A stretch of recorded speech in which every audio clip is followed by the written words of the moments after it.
La simple identidad emocional, indiscutible, inexorable, inevitable de la Coca-Cola derrotaban la preferencia racional y natural por el sabor de Pepsi. ¿Por qué? Porque las emociones son la forma en que nuestros cerebros codifican las cosas de valor. Bienvenidos a este nuevo episodio del podcast en donde estamos haciendo la lectura del libro Biology.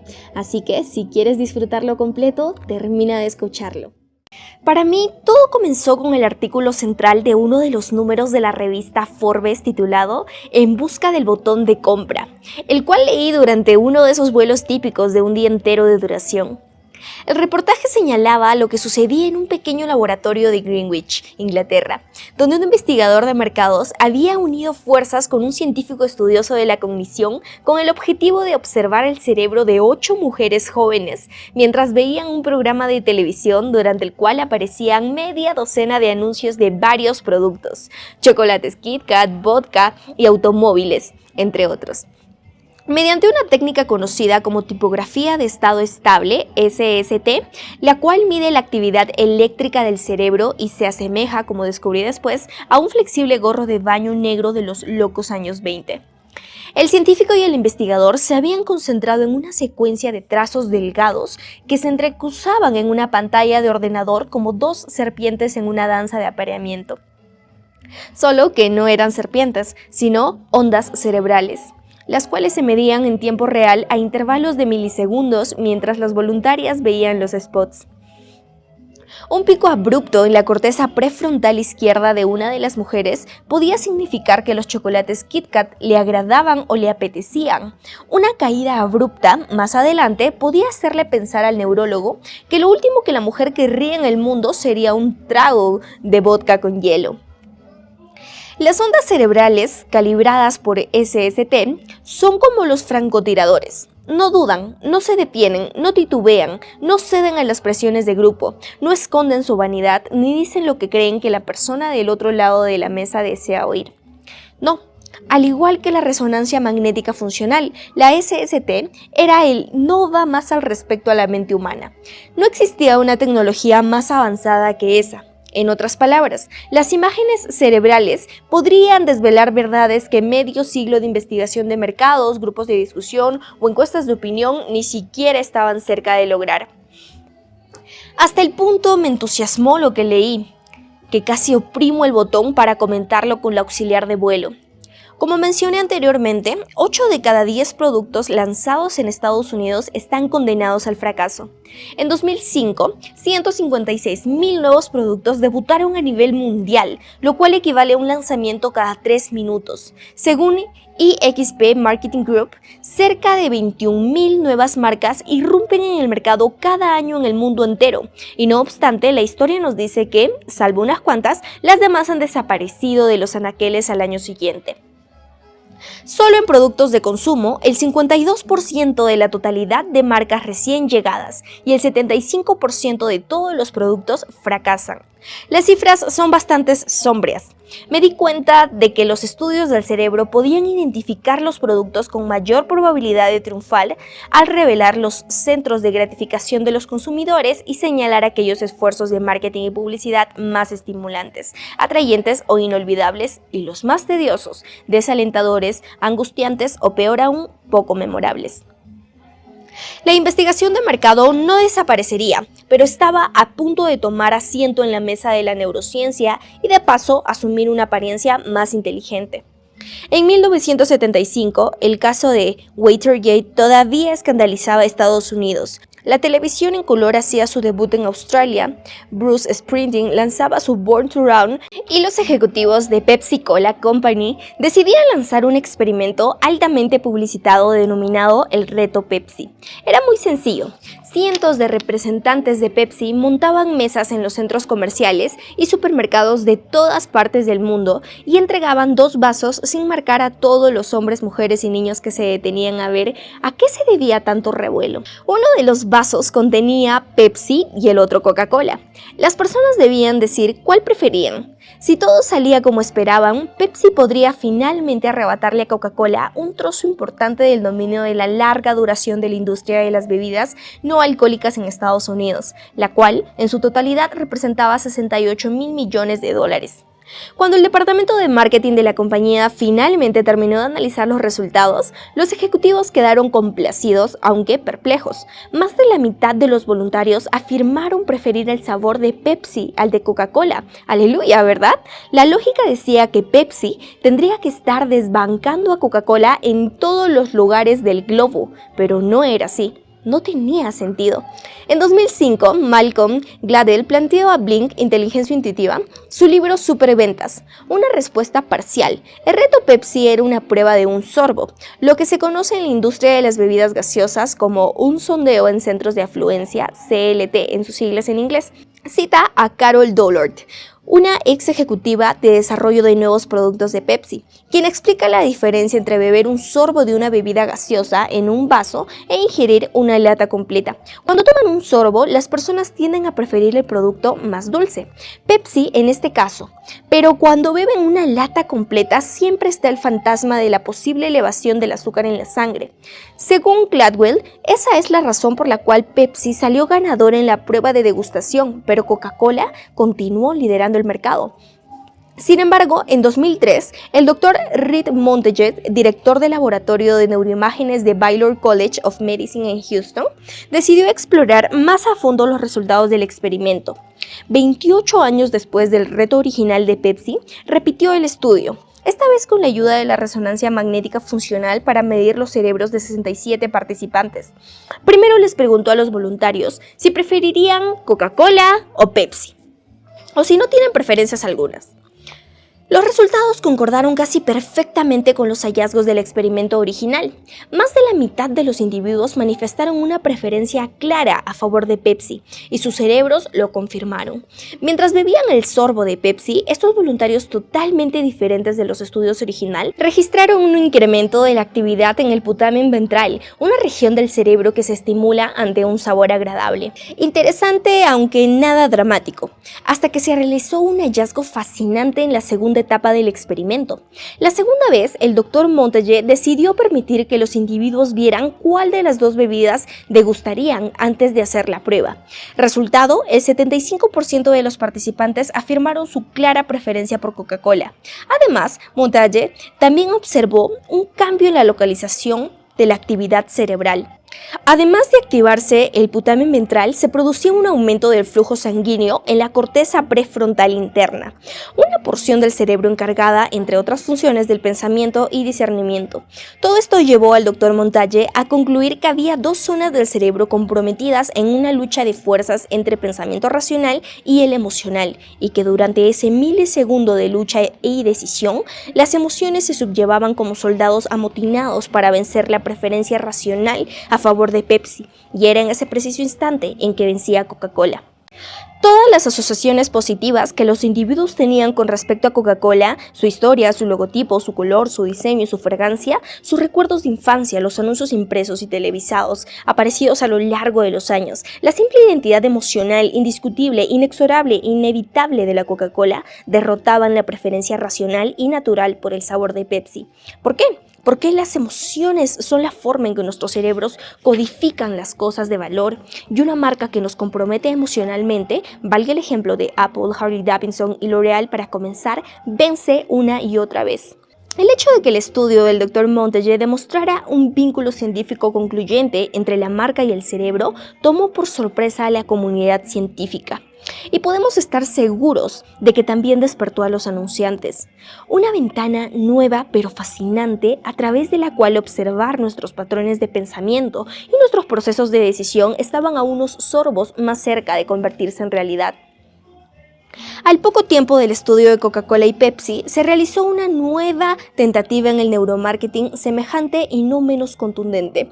Muy lejos, al norte de Texas, 4 psicólogos de la Universidad de Princeton dedicaron un buen número de días a otro experimento encaminado a estudiar las imágenes del cerebro en el momento de presentar a los participantes dos alternativas: gratificación inmediata o gratificación diferida, entre las que debían escoger solo una. Los psicólogos solicitaron a un grupo de estudiantes elegidos al azar que escogieran entre 2 bonos de regalo de Amazon.com. Si elegían el primero, un bono de $15, lo podrían reclamar inmediatamente. Si decidían esperar 2 semanas, obviamente recibirían más, un bono de $20. Las imágenes cerebrales revelaron que las dos alternativas desencadenaban actividad en la corteza prefrontal externa, la zona del cerebro que genera la emoción, pero la posibilidad de obtener el bono por $15 ya mismo provocaba en la mayoría de los estudiantes una descarga inusual en la zona límbica, donde se agrupa una serie de estructuras cerebrales responsables principalmente de nuestra vida emocional y también de la formación de la memoria. Los psicólogos descubrieron que cuanto mayor era la emoción de los estudiantes frente a algo, mayor era la probabilidad de que optaran por la alternativa inmediata, aunque menos gratificante. Por supuesto que la mente racional sabía que era mejor negocio esperar al bono de $20, pero adivine, las emociones primaron.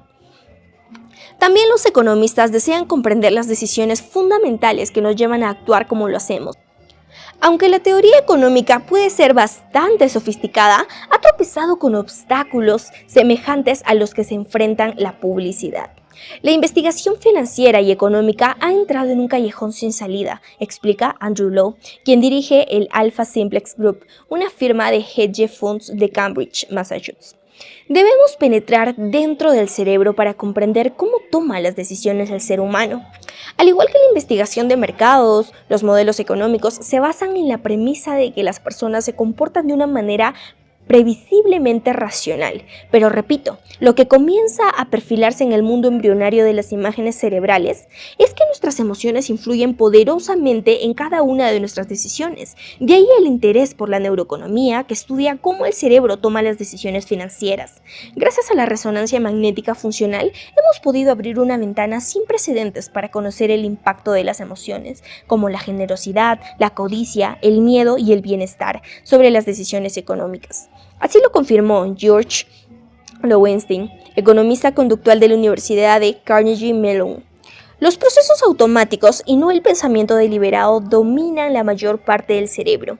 Buena parte de lo que sucede en el cerebro es de naturaleza emocional, no cognoscitiva. No sorprende que una vez que la esencia de las imágenes cerebrales atrajo la atención del mundo de la publicidad, penetrara también en otras disciplinas. En efecto, la política, la policía, la economía e incluso Hollywood se unieron a la acción. El interés de los políticos por la resonancia magnética funcional es un hecho que prácticamente se veía venir. Los comités gastan cerca de $1 millón en fabricar un candidato presidencial capaz de triunfar, y cada vez más las elecciones se ganan y se pierden por una fracción infinitesimal de un punto porcentual. Imaginen lo que significaría tener a disposición una herramienta que pudiera revelar con exactitud lo que sucede en la mente de los votantes registrados. Si usted estuviera en una campaña, ¿le gustaría utilizarla, verdad? Así debió pensarlo Tom Friedman, estratega y asesor de la administración Clinton, cuando fundó una compañía de nombre FKF, Applied Research. FKF se dedica a estudiar los procesos de toma de decisiones y de qué manera el cerebro responde a las cualidades de liderazgo. En el año 2003, esta empresa utilizó las imágenes de resonancia magnética funcional para analizar las reacciones del público frente a la publicidad política durante la campaña presidencial Bush-Kerry. Las personas que participaron en el estudio vieron una selección de anuncios promocionales del presidente en funciones George Bush y del senador por Massachusetts John Kerry, fotografías de los dos candidatos, imágenes del ataque terrorista del 11 de septiembre contra el World Trade Center y Margarita, el tristemente célebre anuncio de la campaña de 1964 del expresidente Lyndon Johnson, en el cual aparece una niña deshojando una margarita en el momento en que se produce una explosión nuclear. Los resultados, como era de esperar, las imágenes del 11 de septiembre y el anuncio de la margarita desencadenaron una actividad generalizada en la amígdala, una pequeña región del cerebro cuyo nombre proviene de la palabra griega almendra y que gobierna, entre otras cosas, el miedo, la ansiedad y el pavor. Sin embargo, Friedman determinó que hubo diferencia en la reacción entre republicanos y demócratas a los anuncios en los cuales aparecían las imágenes de los ataques del 11 de septiembre. La amígdala de los demócratas se activaba mucho más que la de los republicanos. Marco Iacobini, investigador principal y profesor asociado del Instituto de Neuropsiquiatría, interpretó esta extraña discrepancia como el temor de los demócratas a que el 11 de septiembre sirviera para infundir terror y favoreciera la reelección de George Bush en 2004. Tom Friedman planteó la hipótesis de que en general a los demócratas los intranquilizaba mucho más que a los republicanos la idea de la fuerza militar, la cual asociaron con esta fatídica fecha. Sin embargo, lo más interesante para Friedman fue descubrir también mediante su estudio que las imágenes de la amígdala de los votantes podrían servir para diseñar publicidad política, puesto que se ha demostrado una y otra vez que jugar con el miedo de los votantes es clave para asegurar el triunfo de un político. Después de todo, a Johnson le sirvió su margarita que apelaba al miedo a una guerra nuclear para garantizar su victoria en 1964. Y resulta que la historia se repitió 40 años después, cuando los republicanos aseguraron la victoria en 2004 al llenar la cabeza de los votantes de miedo al terrorismo. A pesar de las afirmaciones generalizadas de que la publicidad política pone énfasis en el optimismo, la esperanza, la construcción en vez de la destrucción y todo lo demás, el miedo funciona, es lo que el cerebro recuerda. Aunque el uso de la tecnología, de las imágenes cerebrales para influir sobre las decisiones políticas se encuentra apenas en su infancia, puedo vaticinar que la confrontación presidencial de 2008 en Estados Unidos será la última elección de la historia que se base en las encuestas tradicionales y que para el año 2012 la neurociencia comenzará a dominar todas las predicciones electorales. Algún día, estas nuevas herramientas podrían llevarnos a depender menos de los clichés y los adagios nunca demostrados. Servirán para aportarle más ciencia a la ciencia política, ha comentado Tom Friedman. También Hollywood está fascinado con la neurociencia. Steve Quartz, un neurobiólogo experimental de la Universidad de Stanford, ha estudiado el cerebro para ver cómo reacciona ante los avances de las películas que están a semanas, si no meses de estrenarse. Son memorables, atrayentes, provocadores. ¿Lograrán captar la atención del público? Al explorar las cosas que atraen precisamente al centro de la gratificación, los estudios cinematográficos podrán crear avances más provocadores o hasta diseñar el final de la película para reflejar aquello que atrae al público. Así, si cree que las películas de ahora están hechas conforme a una fórmula, abróchese el cinturón para Rocky. ¿Y las autoridades? Un empresario de California le ha dado un nuevo giro al ampliamente utilizado detector de mentiras o polígrafo, con un producto denominado resonancia magnética contra las mentiras. Como cualquier fingidor hábil podría confirmar, el supuesto es que mentir requiere un esfuerzo. En otras palabras, para decir no cariño, no te fui infiel o juro que yo puse el intermitente, es necesario estimular la cognición y por tanto una afluencia de sangre oxigenada al cerebro. Hasta el Pentágono ha ampliado su programa de investigación de detección de mentiras basándose en la resonancia magnética, con el financiamiento parcial de la Agencia de Proyectos Avanzados de Investigación en Defensa, la cual se encarga de desarrollar herramientas y técnicas ingeniosas para uso militar. Pero volvamos al marketing. Como hemos visto, esta ciencia naciente ya ha dado algunos pasos grandes. En 2002, por ejemplo, el Centro de Investigación Daimler-Chrysler en la ciudad alemana de ULM utilizó la resonancia magnética funcional para estudiar el cerebro de los consumidores mientras les mostraban imágenes de una serie de automóviles, entre ellos Mini Coopers y Ferraris. Descubrieron que cuando los individuos observaban una diapositiva de un Mini Cooper, se encendía una región concreta de la parte posterior del cerebro que responde a los rostros. La resonancia magnética funcional acababa de señalar la esencia del atractivo del Mini Cooper, aparte de el aspecto de Bulldog, la carrocería ultra rígida, el motor de aleación de 1,6 litros y 16 válvulas y las 6 bolsas de aire con protección lateral, características elogiadas en el sitio virtual del automóvil.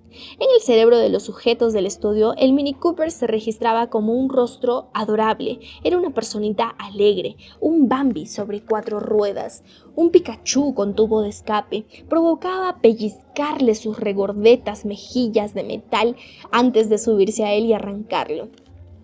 No hay duda de que los rostros de los bebés ejercen un efecto fuerte sobre el cerebro humano. En un estudio de la Universidad de Oxford, en el cual se utilizó una técnica imagenológica, el neurocientífico Morten pidió a 12 adultos que realizaran una actividad en el ordenador mientras proyectaba los rostros de bebés y de adultos de expresión semejante en una pantalla cercana.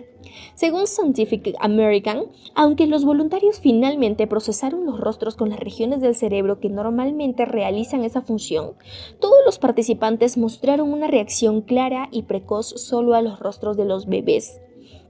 Concretamente, en un séptimo de segundo se producían un pico de actividad en la corteza orbitofrontal interna, una zona situada encima de las órbitas y relacionada con la detección de estímulos gratificantes. En otras palabras, según este neurocientífico, los cerebros de los voluntarios aparentemente identificaban los rostros de los bebés como algo especial.